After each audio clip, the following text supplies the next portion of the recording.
Hello les swappers, je suis Nicoletta, cofondatrice de Swap & Share. Bienvenue sur le podcast des indés qui échangent et coopèrent pour mieux réussir.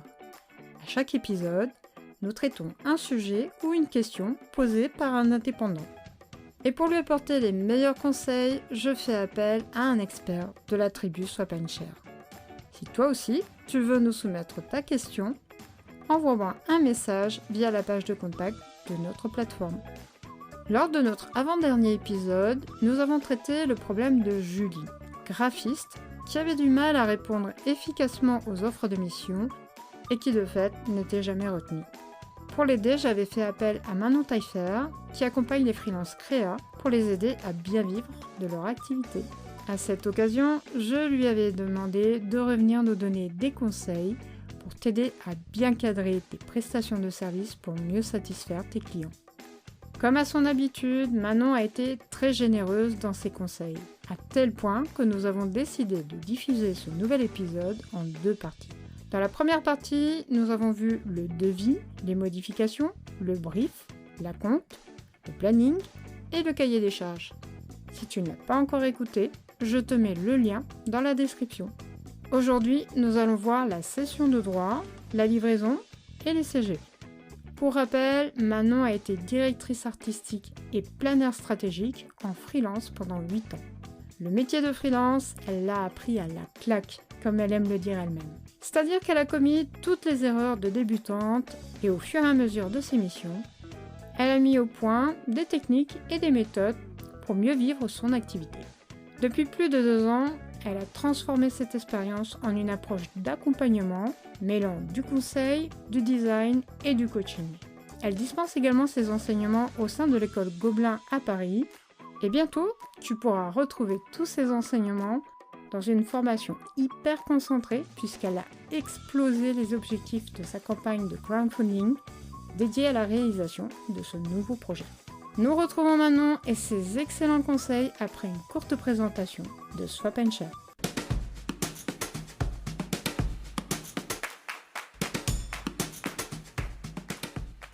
Tu en as marre de tout gérer tout seul? La compta, le marketing, les réseaux sociaux et tout le reste? Bienvenue sur Swap & Share, la première plateforme collaborative d'échange de compétences et de services dédiée aux indépendants qui te permet de te focaliser sur tes activités et de déléguer tout le reste à des pros sans casser ta tirelire pour kiffer ta vie d'indé. Pour plus d'infos, tu peux visiter notre plateforme, je te mets l'adresse dans la description. Et si tu indiques le code podcast Swap & Share lors de ton inscription, nous t'offrons 6 mois d'abonnement premium. Si toi aussi tu penses qu'on réussit mieux en coopérant ensemble, ne reste plus seul dans ton coin. Rejoins-nous.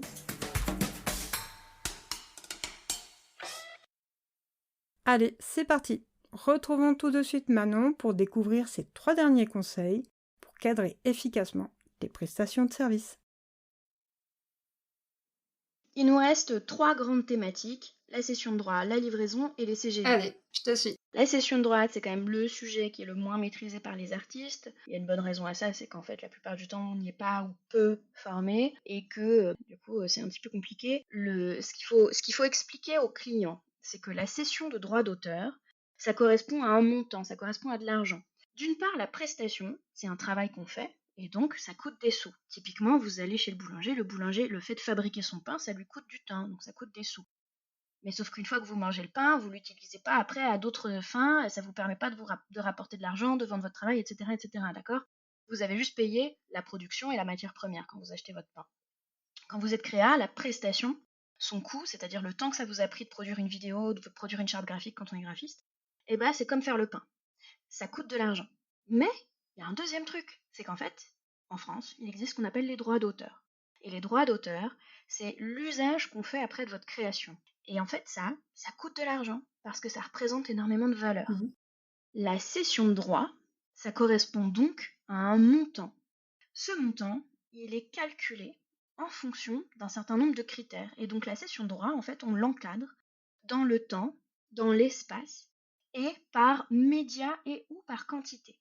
Qu'est-ce que ça veut dire média ou quantité? Média, ça veut dire que si votre charte graphique, elle n'existe que sur un site internet, qui est visible exclusivement en France, c'est pas la même chose que si vous avez fait le site internet de Nike, et d'ailleurs toute l'identité visuelle de Nike, c'est-à-dire du site internet au packaging, aux vidéos, à machin, à truc. On est d'accord qu'a priori, quand vous voyez le travail d'un graphiste qui a bossé pour l'identité de Nike, vous vous dites qu'a priori, il a quand même touché le jackpot, alors que quand le graphiste, il a fait le logo de votre région, vous vous êtes pas dit, tu dois gagner un paquet de fric. On est d'accord? Bon, bah, c'est logique, c'est parce qu'en fait, vous avez compris le principe du droit d'auteur. Vous l'avez bien intériorisé. Donc, la cession de droit, il faut aussi expliquer au client que c'est un contrat. On appelle un contrat de cession de droit, littéralement, et qu'en fait, on va fournir dans ce contrat une autorisation d'utilisation dans le temps, l'espace, les médias et par quantité. La quantité, ça peut être, quand vous êtes sur du print, par exemple, 5000 exemplaires d'un flyer, 100 000 pour un catalogue, etc. La cession de droit, c'est donc un contrat qu'on livre post-paiement de la totalité du montant de la prestation. Parce que c'est une autorisation d'utilisation de votre travail. Une fois que vous avez fait la créa, on va l'utiliser, vous autoriser. Vous dites officiellement, légalement, que c'est un droit. Ce droit, il n'est acquis que quand on a payé la production. Quid maintenant d'une autre question qu'on me pose souvent, c'est la question des fichiers sources. Les fichiers sources, on ne va pas rentrer trop dans le détail aujourd'hui, mais vous pouvez les vendre. Et vous pouvez ne pas les vendre. Et ça, c'est votre choix. Mais par contre, et avant tout, c'est un truc dont il faut parler avec le client avant de lancer la production. Un client, parfois, voudra récupérer le fichier source de la charte graphique. Le fichier source, Nicoletta, c'est le fichier de travail. C'est la fameuse ouverture du T'as fichier. senti que j'allais te poser la question, hein? Ouais, j'ai senti. Mais je me suis dit que c'est vrai que quand on n'est pas dedans, on ne sait pas ce que c'est. Et d'ailleurs, moi, quand je me suis lancée en freelance, on m'a demandé mes fichiers sources, j'ai pas du tout su ce que c'était. J'ai paniqué, je dis oui, bien sûr. J'ai appelé une copine graphiste, tu sais quoi les fichiers sources? Je dis je sais pas. La galère. Bon, les fichiers sources, c'est juste le document de travail, sauf qu'en fait, voilà, vous faites une affiche pour une marque, vous la déclinez, c'est dans le métro et tout, et puis il se trouve que cette marque, bah, elle aimerait bien récupérer le fichier source pour pouvoir faire elle-même la prochaine série d'affiches dans le métro, sachant qu'elle veut changer la typo 3 couleurs des images, et donc ça l'arrangerait bien de ne pas vous payer une deuxième fois pour le même contrat, pour le même montant, parce que ça commence à coûter cher tout ça. Mm. Et on est bien d'accord, ce serait vachement intéressant pour le client, mais du coup c'est vachement moins intéressant pour vous. Mm. Logique. Oui. Donc du coup, un fichier source, on le donne ou on le fait payer? Je dirais qu'on le fait payer. Et ben voilà. Donc ne cédez pas vos fichiers sources gratuitement. Déjà, c'est la base, ok?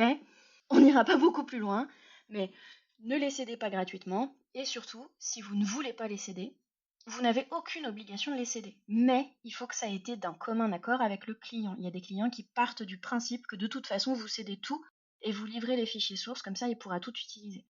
Il ne faut pas les laisser penser ça, il faut en faire un sujet. C'est un sujet qui est super important.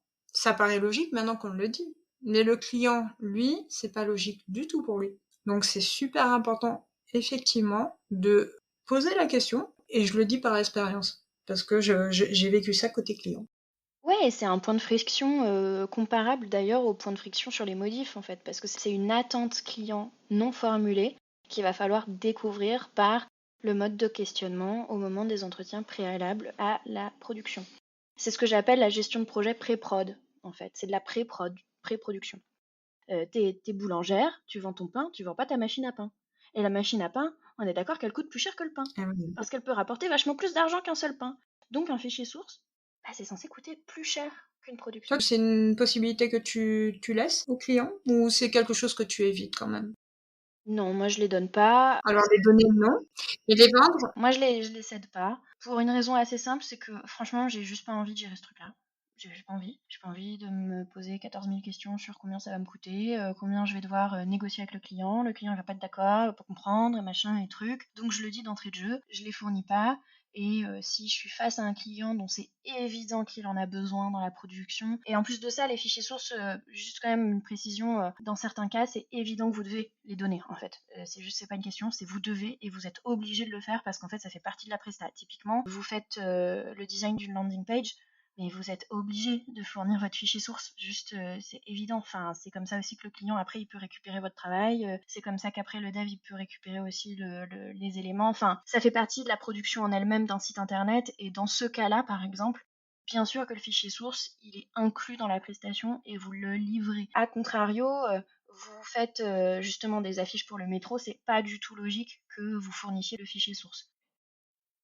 L'autre genre de conversation qu'il faut vraiment avoir, c'est notre neuvième thématique, c'est la livraison. En général, ce qui se passe, c'est que le créa livre son travail et le client, et envoie la facture et le client a 30 jours pour payer la facture. Mmh. Moi, je fonctionne pas comme ça parce que j'ai couru après l'argent pendant suffisamment longtemps pour savoir que c'est quand même le meilleur moyen de jamais récupérer son fric. Enfin, en tout cas, prendre le risque de ne pas le récupérer, disons ça comme ça. Moi, dans toutes mes CGV, et d'ailleurs j'en fais une conversation avec le client avant le lancement du projet, je dis je te livre tous les éléments en haute définition, exportés, etc., etc., une fois que j'ai reçu le montant total de la facture sur le compte bancaire. Encore une fois, hein, le client il est pressé de récupérer son truc, il existe des virements instantanés bancaires à 1 euro, c'est pas cher payé, c'est gérable. Est-ce que tu as le cas de clients qui ont peur qu'une fois qu'ils t'ont tout payé, finalement, si ça leur plaît pas ou quoi que ce soit, ou si ça leur convient pas, ou même que tu ne livres rien du tout, tu as eu des cas comme ça ou pas? Ça m'est arrivé une fois d'avoir un client. En fait, moi, ce que je fais, c'est que j'invite le client à une présentation du travail final. C'est-à-dire qu'en fait, je l'invite à se déplacer. Alors évidemment, quand il est à distance, c'est plus de la visio, mais on peut le faire quand même comme ça. Mais en fait, moi, j'organise une réunion de fin de projet, que d'ailleurs, parfois, le client confond avec une réunion de modification, alors que pourtant, c'est écrit partout, c'est bien expliqué, etc. Mais bon, parfois, il faut réexpliquer, on l'a déjà dit, la répétition, c'est ce qui marche. Et donc, je fais une réunion de présentation du travail final après les 2 étapes de modification dont j'ai parlé. Ok. C'est un moment où, en fait, peu importe ce que dit le client, le travail, il est terminé. Mais je le fais parce que je considère que c'est une manière sympa, cordiale, bienveillante de terminer la mission. Mm. C'est un peu ma façon à moi de clôturer un partenariat, de terminer sur une bonne note en disant, bah voilà, on en est arrivé là avec tout ce qu'on a fait ensemble, etc. Et de dire, voilà, vous avez vu le travail en haute définition parce que vous êtes venu, alors je sais pas, vous êtes venu dans l'espace de coworking, vous avez vu sur mon ordinateur, etc. La vidéo exportée avec le bon son, avec la belle image, etc. Parce que si le client, tu lui envoies une vidéo basse def, pour peu qu'il ait jamais bossé avec un créa avant, il comprend pas. Il comprend pas, il trouve ça nul. Et même si c'est la version finale dont tu dis oui, oui, mais après ce sera en bonne définition, donc ce sera beaucoup plus beau, il comprend pas parce qu'en fait, il y a un travail de projection dans le temps qu'il est incapable de faire. Et c'est normal, c'est pas son métier. Donc moi, je veux que le client, il voit le résultat final Mhm. et qu'ensuite, il n'y ait pas de discussion de c'est pas la bonne qualité, c'est pas machin et tout. On a fait tout ensemble. Maintenant, tu veux la vidéo, tu me payes. Tu sais ce que c'est. Le travail est terminé et un espèce de gage de confiance aussi dans le rapport que de dire regarde ce que c'est. C'est un peu, je sais pas, c'est pareil, encore une fois, je reprends la métaphore de la boulangère, mais tu vois le pain, tu l'achètes. Mm. Bon bah voilà, le pain je l'ai produit, tu me l'as commandé. Maintenant, le voilà, il est tout beau tout chaud. Donne-moi 5 euros, je te tends le pain.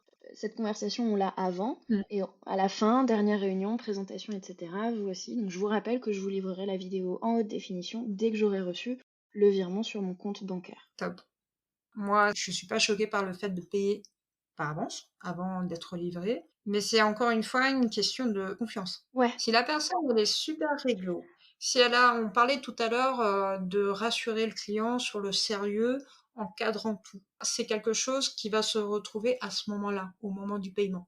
C'est-à-dire que si on a tout cadré de façon professionnelle, sérieuse, tout le long, la personne, elle se dit, bah, il n'y a pas de loup, en fait, tout est super cadré, je sais, je paye, je vais avoir ce que... D'autant plus si tu as fait une réunion où tu as tout montré avant, il n'y a aucun doute à avoir sur le fait que tu as fourni la prestation telle qu'elle était prévue au départ. Et c'est à ce moment-là, en fait, où tu récoltes les fruits du fait de l'avoir bien cadré. exactement. C'est là où ça se passe bien et c'est le moment quand même assez important parce que les retards de paiement ou les impayés, c'est quand même une sacrée angoisse, ça prend du temps, déjà ça coûte de l'argent par définition, mais en plus de ça, ça bouffe quoi. Ça coûte du sommeil, ça coûte de l'énergie, et tout ça, c'est des choses que vous investissez pas après dans d'autres projets plus joyeux, plus intéressants, et donc c'est assez coûteux en fait, humainement, de pas faire ce travail. C'est un investissement de toute façon, la relation commerciale, tout ce qu'on décrit aujourd'hui, c'est pas archi glamour, mais c'est un investissement qui vous rapporte énormément en fait. C'est un gain sur le long terme dans les collaborations. C'est aussi ce qui fait qu'il y a du bouche à oreille autour de vous, parce qu'en fait, vous êtes super pro, super carré, super clean, super réglo aussi. Tu vois, ça m'est arrivé une fois d'avoir un petit souci avec un client qui a envisagé du coup cette réunion de livraison comme étant une réunion de modification. Il commence à me lister tous les trucs qu'il veut, différents, moyens, plus, etc. Je dis, ah mais je pense qu'on s'est pas bien compris en fait, là c'est la livraison, c'est-à-dire qu'il n'y a pas plus de travail. Si vous voulez qu'on reprenne des éléments ensemble, pas de problème. Par contre, moi j'ai une mission qui démarre là maintenant, donc ce sera pas avant un mois. Et en plus de ça, il va falloir refaire un devis. Mais là, on a déjà utiliser tout notre budget de modification. Et en fait, moi, j'aime parler avec le client de budget. Mmh. C'est son budget, c'est notre budget, c'est ce qui lui reste. Et en fait, c'est important de lui faire comprendre que il en a disposé. Et dans la relation client, les modifs, c'est aussi ça. C'est de dire, il vous reste 3 jours de modification. Ce budget, on peut l'utiliser. On l'utilise comme vous voulez. Est-ce que, voilà, est-ce que vous voulez qu'on fasse ça? Est-ce qu'on utilise ça plutôt pour ça ou pour ça quand il y a trop de modifs à faire aussi? Mmh. C'est une manière pour le client de l'aider à choisir. Et quand tu as tellement bien compris ton client que du premier coup, tu obtiens le résultat qu'il veut. Et du coup, tu en fais quoi de ton temps de modif? Tu le proposes pour faire autre chose? Tu fais quoi, toi? Ouais, je sais pas si ça arrive souvent. J'imagine que ça arrive pas souvent. Ça m'arrive pas très souvent, mais ça m'est déjà arrivé. Franchement, j'ai fait les deux. Je peux pas te dire, j'en ai pas préféré une plutôt, enfin, j'ai pas préféré une option plutôt que l'autre. Je trouve que les deux sont valides d'ailleurs. Soit ça va dans ma poche, point. C'est-à-dire qu'il n'y a pas de conversation. L'idéal, c'est quand même de livrer dans les temps, de faire le travail bien, et puis quand il n'y a pas de modif, bah, c'est bon signe. Mmh. Et le risque, c'est effectivement que parfois il n'y ait pas de modif, mais c'est plutôt un bon problème à avoir. Mmh. Et dans ce cas-là, je fais rien. Et si le client me pose la question, bah, je lui dis, en fait, je l'assume. Ça fait partie du deal, hein, on a signé pour ça. Et quand j'aime bien le client, quand j'ai envie de le fidéliser, quand il y a un intérêt commercial, quand pour X, Y raison, mais ça peut être très humain, hein, c'est-à-dire que le capital sympathie du client joue vachement aussi sur moi, ma presta, hein, on va pas se mentir. Je pars du principe et je le dis au client, tout le temps de modification que je n'ai pas utilisé à faire des modifications, je l'utilise pour de l'over-deliver, c'est-à-dire pour faire encore mieux, pour faire encore plus, pour aller plus loin, voire pour offrir, entre guillemets, alors même si c'est payé, offrir, je sais pas, tu vois, j'ai fait une vidéo, bah, je vais offrir des bannières Instagram ou des carousels ou qu'est-ce que j'ai pu offrir? Tu vois, moi, pour un client, par exemple, j'ai offert tout un tas de déclis sur des goodies de la charte graphique. Ils étaient trop saucés. En fait, ils étaient tellement contents qu'ils ont voulu imprimer le, le t-shirt que je proposais. En plus, moi, j'adore les goodies. Vraiment, je produis les trucs que j'aime bien. Ça sert à rien, c'est pas bon pour l'environnement et tout. Mais moi, j'adore les goodies. Les tasses avec un logo, ma passion, quoi. C'est nul comme passion. C'est quelque chose que j'invite et j'incite vraiment à faire, c'est, tu sais, quand tu fais un devis, c'est de prévoir toujours, même si c'est compris dans le devis. Et là, par exemple, tu le dis, hein, ça a été payé, c'est pas un cadeau dans le sens où tu l'as pas utilisé pour faire des modifs. Du coup, tu dis, bon, bah, le client, il est sympa, je vais lui produire ça. C'est une façon très sympa de fidéliser le client et de dire, tiens, bah, tu sais quoi? Cadeau, je te fais un truc en plus, même si limite il en a pas besoin, mais des cadeaux, ça fait toujours super plaisir. Ouais, c'est ça. Et puis, on pense pas souvent non plus à la strate de fidélisation du client. Alors après, il faut dire aussi qu'il y a des clients qui se fidélisent pas. C'est-à-dire qu'il y a des clients, ils ont des besoins tellement ponctuels que c'est pas du récurrent et que voilà. Mais pour autant, c'est dans ton intérêt que de toute façon, la relation, elle se passe toujours bien. Même quand il y a une friction, c'est important de toujours terminer sur une bonne note. Moi, ça m'est arrivé, ça m'a énormément choqué. Ça m'est arrivé d'avoir une presta qui se finit pas bien avec un client, justement, problème de modif, problème de livraison. J'avais pas bien cadré le truc parce que moi aussi, hein, j'ai fait pas mal d'erreurs avant d'y arriver. Et j'ai fait un gros effort de diplomatie avec le client, j'ai beaucoup arrondi les angles, j'ai Mmh. été vraiment dans un travail humain, quoi. Mmh. Parce que je voulais quand même que, même si c'était pas une prestation satisfaisante du point de vue de la relation, ils sortent pas dégoûtés de ce truc, tu vois? Et en fait, ce client, il m'a carrément envoyé des clients. Et alors là, franchement, pour moi, c'était vraiment le truc le plus improbable, quoi. C'est pas censé se passer dans cet ordre-là, en fait. Mais je crois qu'il a été vraiment touché. Alors, je vais te dire un truc. Dans le cadre de mes études, quand j'ai étudié le marketing, j'ai choisi le thème de la fidélisation. Et on n'arrête pas de dire, tu sais, c'est important, que tout se passe bien, etc. Et ce que l'on oublie de dire, c'est que, ok, il faut pas rechercher ce qui est un couac à un moment donné. Par contre, les couacs peuvent être très très utiles. Parce que une fois que le couac il est là, plutôt de se dire, bon bah voilà, à un moment donné on a foiré, tant pis, c'est de dire, eh ben non, je vais rattraper mon craquage. Et en fait, c'est quand le client, alors j'essaie de te le reformuler autrement. Pour la fidélisation, en fait, quand ça se passe super bien, ben c'est top, mais quelque part, le client, ben c'est normal pour lui que ça se passe super bien. Donc il va être content, il va être satisfait, mais bon bah il n'y a pas de sujet si tu veux. C'est top, c'est ce qu'on avait convenu, satisfait. Par contre, si tu te plantes, et là pour le coup, je te trouve super honnête parce que toi-même tu reconnais, tu dis bon bah j'avais pas super bien cadré, donc forcément à un moment donné il y a eu un petit couac. Bah t'as eu l'honnêteté de te dire bah je suis un peu responsable de la situation, j'apporte l'attention nécessaire pour rétablir la situation. Et là, tu vois le client. En fait, la fidélisation, c'est surtout dans les moments de couac qu'on va fidéliser un client. Le quoi qu'il arrive, on va arranger la situation. Le client, il va être encore plus content parce qu'il se dit, il s'est passé ça et elle n'a pas lâché l'affaire et au final, je suis satisfait. Et ils sont encore plus satisfaits. Et c'est là où ils sont encore plus fidélisés et qu'ils recommandent encore plus. C'est clair. En fait, reconnaître sa responsabilité, en particulier dans un moment où on n'est pas fier de soi, quoi. C'est pas très valorisant ce qu'on va reconnaître. C'est déjà c'est la preuve que tu es un bon être humain entre guillemets. Enfin, moi je trouve que c'est important à titre purement humain de reconnaître ces choses-là La base. et une forme de droiture, tu vois. Et Mhm. d'autre part, pour un client, c'est archi rassurant. Effectivement, c'est une manière de se dire, ok, d'accord, tu sais quoi, cette presta, franchement, elle bosse super bien. Bon, il y a un truc qui s'est pas super bien passé à un moment donné, le reste c'était bien, mais ça, bof. Mais en fait, elle a été hyper transparente, elle est venue nous en parler, elle a assumé le truc, elle a tenté de corriger la situation, etc. Mais oui, tout à fait. Reconnaître sa responsabilité, surtout quand elle est négative, c'est assez utile. Il nous reste une dernière thématique, c'est la thématique des CGV. Alors on en a parlé tout du long parce qu'évidemment c'est un peu le fil rouge aussi de la collab et des process, mais dans les CGV, moi il y a quelques clauses que j'aimerais qu'on cite. Alors moi déjà j'ai une clause qui définit les modifications. Elles sont toujours limitées dans le devis, etc. Mais je les définis. Donc vous vous souvenez, on a parlé du fait que c'est limité en ouverture de fichiers et en temps, par exemple. Et ben ça c'est une clause bien définie dans les CGV. Et le client il s'engage à respecter aussi cette clause-là. J'ai une clause anti-ghosting aussi, parce que autant le client il a peur de se faire ghoster par le freelance, autant le freelance il a peur de se faire ghoster par le client. En milieu de projet, c'est une galère sans nom, et au moment d'être payé, c'est encore pire. Donc, Ah oui. donc moi j'ai une clause anti-ghosting qui consiste en milieu de projet à déterminer que si sous 2 semaines le client donne pas de nouvelles, que je relance et que pendant 2 semaines encore il donne pas de nouvelles, je considère que le contrat, il est terminé et qu'on me doit la totalité du montant du devis, que j'ai atteint ou pas la mission. Je m'en fous. À partir du moment où on me ghost comme ça, on ne me prévient pas, on ne met rien en place pour essayer de limiter les dégâts, moi, c'est mon temps que j'ai perdu. Mon temps, c'est de l'argent. Cet argent, je suis censée le gagner, je le gagnerai. Ouais, je suis tout à fait d'accord avec toi. De toute façon, quelque part, oui, tu vas perdre ce client-là, mais est-ce que ça valait le coup de le garder? Bah, de toute façon, t'as pas envie de le garder celui-là. Donc, quand t'es freelance, faut apprendre à perdre des gens, hein. Franchement, c'est ça qui est dur, hein. Mm. Moi, avant, je voulais que tout le monde m'aime, je voulais plaire à tout le monde, je disais non à personne.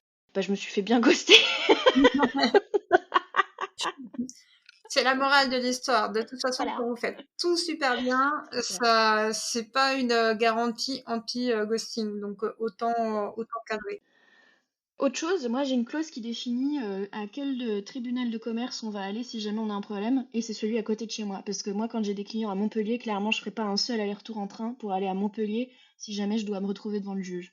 Donc, de base, le client, il accepte de se trimballer à Paris à côté de chez moi. Très bien, c'est très bien d'y penser. Autre chose, je rappelle évidemment qu'aucun droit d'auteur n'est acquis avant le paiement total de la facture. Et ça, je le rappelle quand même dans les CGV. Je le dis aussi à l'oral, mais je le dis souvent. Parce que c'est important que le client comprenne que s'il utilise mon travail, et ça arrive à des graphistes, ça arrive à des motion, parfois le client est tellement pressé, tellement content, tellement inconséquent qu'il se met à utiliser ton travail avant même de t'avoir payé, voire même avant même que ce soit la version finale, il le diffuse déjà.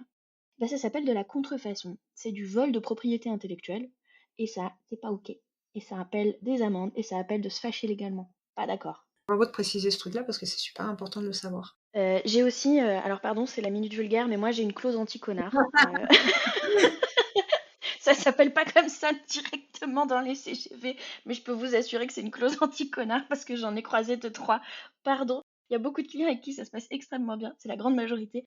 Mais les connards, on s'en souvient bien. Et donc moi j'ai une clause qui rappelle que le client s'engage à communiquer dans les délais indiqués, de façon respectueuse, sans intimidation, sans menace, et qu'il s'engage à exprimer ses retours sans ingérence au sein de la gestion de projet, qu'il a compris la notion de modification, etc. En gros, qu'il a compris qu'il fallait qu'on se respecte et qui mettrait pas en péril le projet. Et que moi, du coup, s'il déroge à cette clause, je m'autorise à mettre fin au contrat et à réclamer la totalité du montant de la presta, qu'elle soit terminée ou pas. Ça, on se respecte ou tu payes. Moi, c'est dans mon intérêt qu'on se respecte, que ça se passe bien. Moi, j'ai trop envie de faire des créas hyper belles. de les montrer dans mon portfolio, de frimer avec. Enfin, je veux dire, c'est dans mon intérêt qu'un projet se passe super bien. C'est dans mon intérêt qu'un client parle de moi, parle bouche à oreille, qui est quand même le meilleur moyen de signer des contrats, en disant qu'il est super content de mon travail. Donc moi, j'ai aucun intérêt à appliquer la clause anti-connard quand ça se passe bien, en fait. De toute façon, c'est toujours plus coûteux d'avoir des problèmes avec des gens, quoi qu'il arrive. La clause anti-connard à faire appliquer, c'est plus pénible aussi. Mais j'en ai une parce qu'en fait, je me suis rendu compte que ça fera peut-être l'objet d'un autre épisode ou d'un article ou que sais-je, mais parmi moi, mes galères avec des clients dans mes débuts de vie de directrice artistique, il y en a pas mal qui m'ont beaucoup manqué de respect. Il y en a qui m'ont insulté carrément. Moi, ça m'est arrivé. Il y en a qui m'ont fait des réflexions hyper dénigrantes et misogynes. Il y en a qui m'ont dit que mon travail c'était que de la merde. Enfin, j'ai entendu des trucs dingues. Et franchement, j'ai mis du temps à avoir. En fait, je me suis pas bien défendue parce que complètement paralysée par le choc, tu vois, des événements. Et au fil du temps, je pense que j'ai aussi construit une carapace, je crois que j'ai aussi affermi une posture. Je me suis trouvée plus assertive, plus carrée, un petit peu plus procédurière aussi. Et en fait, petit à petit, à force d'affirmer ma posture de chef d'entreprise, les gens ne se sont plus autorisés à faire ça avec moi. C'est-à-dire que j'ai même plus eu à recadrer. Plus tellement. Et c'est ça qui est intéressant aussi dans le travail de sa posture de chef d'entreprise, cette capacité à dire non, cette capacité à être ferme, cette capacité à négocier, à assumer ses prix, à assumer sa valeur, à assumer sa manière de travailler, à se faire confiance et à faire avec le syndrome de l'imposteur, parce que moi je l'ai toujours, et on l'a toujours, hein, tout le monde l'a. En fait, travailler sa posture, d'une certaine façon, c'est un espèce de travail de prévention. Ça veut pas dire qu'il y en a pas des problèmes, il y en a toujours. Tu vois, c'est pas non plus, c'est pas un truc, c'est pas waterproof quoi, c'est pas connard-proof. Mais, mais avec le temps, je suis quand même tombée sur moins de gens pénibles. Bon, d'une part parce qu'on fait les tris, et d'autre part aussi parce que je pense que dans ma posture, quelque chose dit qu'il va pas falloir m'emmerder. Dans le fait, tu l'as dit toi-même, au départ, tu faisais pas, ça c'est quelque chose que tu as mis en place au fur et à mesure. Au fur et à mesure où tu as rencontré des problèmes, tu as apporté une solution. Donc aujourd'hui, tu as une méthode qui, pour moi, est super claire, super saine. Avec une méthode comme celle-là, si tu demandes de bonne foi, tu ne peux avoir que de bonnes relations avec ton client. On l'a déjà dit, on va le répéter. Plus on va cadrer, plus on va faire toutes ces étapes que tu nous as conseillées aujourd'hui, et plus en fait on va nous voir de façon sérieuse, professionnelle. Et quand on perçoit le professionnalisme de quelqu'un, on se permet beaucoup moins de choses. Ouais, complètement, moins, ça c'est sûr. Il y a une autre clause que je mets dans les CGV, c'est la clause anti-annulation sauvage. L'annulation sauvage de contrat, quand on est dans le milieu, on sait ce que c'est la fameuse annulation en milieu de projet sans raison valable. Juste, ah bah finalement, on a changé d'avis en interne, donc on arrête le contrat, puis dommage, au revoir. Ça arrive plus souvent que ça, hein. Alors là, moi j'ai bloqué mon mois, j'ai dit non à des missions, j'ai dit non à d'autres clients, donc j'ai dit non à de l'argent. C'est juste hors de question. Et donc, j'ai une clause qui interdit l'annulation sauvage de contrats, sauf circonstances exceptionnelles qui sont listées et prédéfinies. Et moi, ça m'est arrivé une fois ou deux de rencontrer une circonstance exceptionnelle. Alors bon, récemment, le monde entier a rencontré une circonstance exceptionnelle et les gens ont beaucoup joué là-dessus. C'est évidemment l'épidémie mondiale. Mais un problème de, tu vois, tu travailles avec un freelance, par exemple. Quand tu es toi-même freelance, tu travailles avec, je sais pas, une avocate ou une comptable qui lance son cabinet, enfin quelqu'un qui est vraiment solo, mais en même temps qui monte sa boîte. Si ça m'est arrivé une fois une personne qui est tombée gravement malade. Un incident de parcours, quoi, un accident de vie, un truc imprévisible, tu vois, elle pouvait pas savoir. Et oui, ça m'a coûté de l'argent, mais j'ai considéré que c'était une circonstance exceptionnelle qui lui permettait d'annuler le contrat, typiquement, tu vois. Une circonstance exceptionnelle, ça peut être, je sais pas, il y a la guerre, ça peut être, je sais pas, typiquement il y a un problème environnemental ou que sais-je. Mais voilà, faut quand même essayer d'empêcher les clients de... Parce que changement d'avis, quoi. Un changement d'avis, ça suffit pas. Enfin, dans ce cas-là, il fallait s'organiser avant. Dommage. Et malheureusement, les changements d'avis, ça se paye. C'est important et tu as raison de le prévoir parce que ça arrive souvent, surtout quand tu bosses avec une boîte. Aujourd'hui, on décide ça, demain, finalement, on change d'avis. Et comment tu fais dans ces cas-là, toi, tu prévois quoi? Ah, tu me payes. Moi, tu me payes dans tous les cas. Moi, je me fais toujours payer. J'adore. Moi, je considère que de toute façon, je n'ai pas à m'emmerder avec les autres. Chacun ses problèmes. Moi, je m'organise pour être à disposition. Je fais le maximum pour être une super pro et pour être hyper carrée, hyper fiable et hyper présente et tout. Bah, je considère que j'ai fait ma part, quoi. Moi, j'ai pas à assumer les problèmes d'organisation, de trésorerie, de gestion du temps, des autres, en fait. Chacun sa boîte, chacun sa gestion. Moi, je suis chef d'entreprise, toi, t'es chef d'entreprise. Bah, tu gères ta boîte et moi, je gère la mienne. Mon métier, c'est de rapporter de l'argent dans ma boîte. Je Ouais. suis pas freelance pour gagner des cacahuètes, quoi. Donc, t'annules le contrat de façon sauvage en me disant: «Ah, j'ai juste changé d'avis». Mais ça va tellement pas se passer comme ça entre nous. Bon, évidemment, on passe pas directement à l'attaque, hein. Encore une fois, là, je suis en train de donner des conseils commerciaux qui sont un peu pétés, mais on s'énerve en dernier lieu, etc., etc. Rondeur, explication, travail humain. Quoi qu'il arrive, il faut autant que possible éviter de parler de contrat et de légal, en fait. Le truc, c'est qu'il faut toujours essayer d'en parler par des voies détournées, mais que dès que tu cites le contrat, ou dès que tu cites la loi, ou dès que tu cites, alors là, encore pire, le tribunal, t'as cassé la relation. T'as directement cassé la relation de confiance, c'est plus possible. Donc c'est très compliqué dans les moments de négociation de faire comprendre qu'on s'est engagé à des trucs sans citer le droit, la loi, les engagements, le contrat, etc. Parce qu'en fait, dès que tu fais comprendre que tu es en train d'envisager une voie légale, tu romps la relation de confiance en fait. Mm. Tu te poses implicitement comme étant en opposition et comme étant en contre-attaque. Et ça, c'est terrible. Donc, bon, annulation sauvage de contrat, rondeur, joie, paix, on explique, ah oui, c'est tout à fait possible, effectivement. Par contre, attention, quoi qu'il arrive, la somme est due. Après, je vous laisse le choix. C'est-à-dire que moi, de toute façon, le contrat, soit j'y vais à fond, soit vous me payez, quoi qu'il arrive. C'est-à-dire que voilà, je le fais ou je le fais pas, le résultat sera le même pour vous du point de vue de votre compte bancaire. C'est une façon de le dire en étant mi-flex, mi-pas flex, tu vois.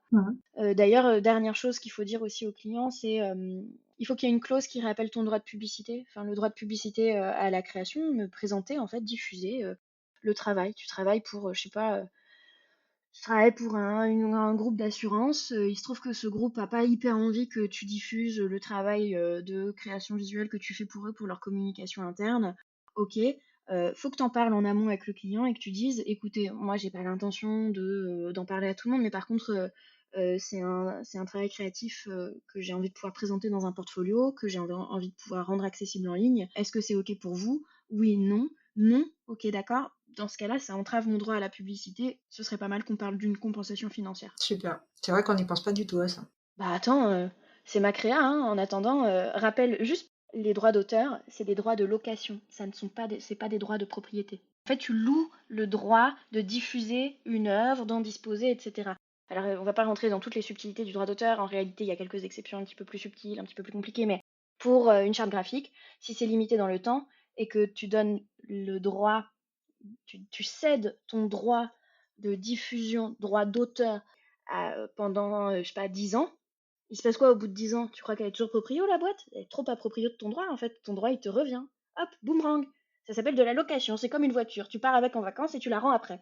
Et ben, c'est pareil. Mais c'est super de le préciser, effectivement, parce que je pense que dans la conscience collective, c'est pas ce qu'on entend, en fait. C'est pas ce qu'on entend, c'est très complexe, c'est très compliqué. Les créas maîtrisent pas du tout le truc. Moi, je sais pas, moi, j'ai encore des questions hein, sur le sujet. Je suis pas avocate de la propriété intellectuelle, hein, littéralement. Moi, je suis juste quelqu'un qui a appris. Je dirais que t'es bien parti, quand même. Hein. Arrête, tu me fais rêver. De toute façon, à chaque fois que je démarre un truc qui m'intéresse, j'ai envie d'en faire mon métier. Et puis, une fois que je maîtrise le sujet, j'ai envie de passer à autre chose.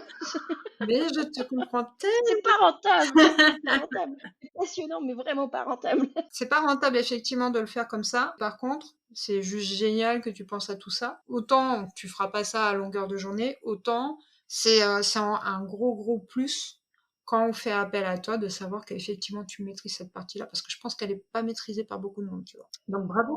Ouais, après, bon, toute proportion gardée, encore une fois, je suis pas avocate, je suis pas juriste, c'est pas ma spécialité, la propriété intellectuelle au regard de la loi, donc il y a peut-être des choses que j'ai mal nommées, c'est-à-dire que parfois, c'est possible que je dise droit d'auteur, alors qu'en fait, ce serait droit de diffusion, parfois ça peut être droit d'exploitation, il y a des subtilités dans le droit d'auteur, donc encore une fois, ce que je dis n'est pas une promesse de conformité légale, d'accord? Je suis pas avocate, je suis pas juriste, je préfère quand même le préciser, je connais des trucs, mais attention quand même, hein, c'est pas...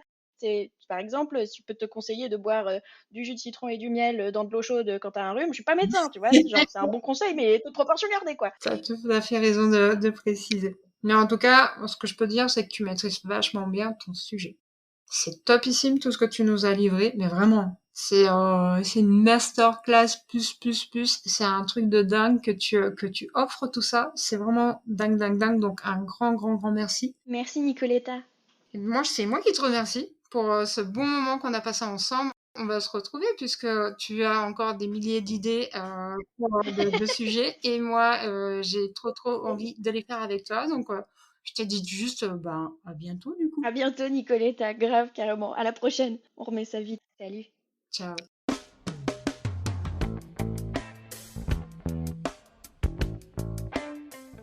Je suis sûre que les conseils de Manon vont t'aider à mieux cadrer tes prestations de service pour mieux satisfaire tes clients. Je précise que les conseils juridiques de Manon sont donnés dans le cadre d'une prestation B2B, c'est-à-dire avec un client professionnel. Avec un client particulier, ce sont les règles prévues par le Code de la consommation qui s'appliquent et qui sont plus protectrices du client. On se retrouve au prochain épisode pour de nouveaux conseils super utiles pour kiffer ta vie d'indé. Et d'ici là, prends soin de toi. Ciao!